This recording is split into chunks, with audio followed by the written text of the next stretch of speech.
تاریخ میں دو قوتیں ایسی گزری ہیں جنہوں نے گوادر کی اہمیت کو پہچانا، برطانیہ اور اس کے بعد پاکستان۔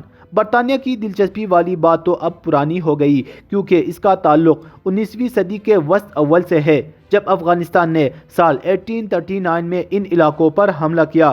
اس وقت برطانوی حکومت نے ضرورت محسوس کی کہ وہ تربت اور ایران کے درمیان پورے خطے کے بارے میں معلومات حاصل کرے اور گوادر کی تاریخی، سیاسی اور دفاعی اہمیت سے واقفیت حاصل کرے۔ پاکستان بننے کے فوراً بعد گوادر کی حصول کے لیے پاکستان کی حکومت نے کوششیں شروع کی۔ جب انڈیا کو پتہ چلا کہ حکومت پاکستان گوادر کے سلسلے میں حکومت عمان سے ڈیل کر رہا ہے، تو اس نے بھی گوادر کو حاصل کرنے کے لیے حکومت عمان کو آفرز دینا شروع کی۔ گوادر میں انڈیا کی دلچسپی کی دو بڑی وجوہات تو ایشیاٹک سوسائٹی آف بنگال کی رپورٹ سے واضح ہے۔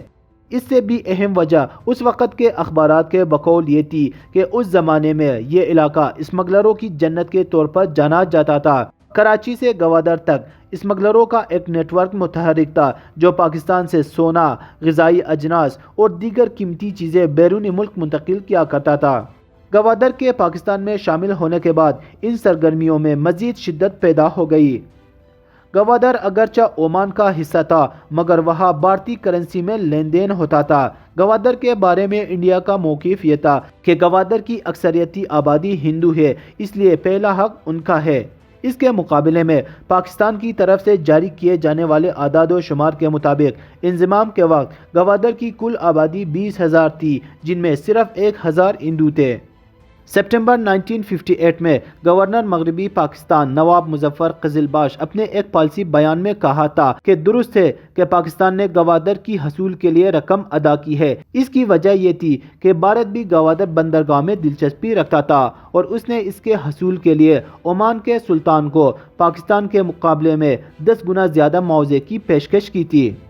بھارت نے اس مقصد کے لیے کئی ایسے ملکوں کو اپنا ہمنوا بنانے کی کوشش بھی کی جو اس معاملے میں اثر انداز ہو سکتے تھے۔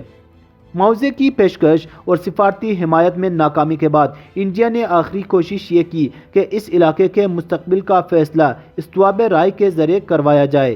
اس مقصد کے لیے حکومت ہند نے وزیر اعظم فیروز خان نون کو ایک خط بھی لکھا اور مطالبہ کیا کہ ریفرنڈم کے انعقاد کے لیے انڈین افسران کو بھی وہاں آنے کی اجازت دی جائے۔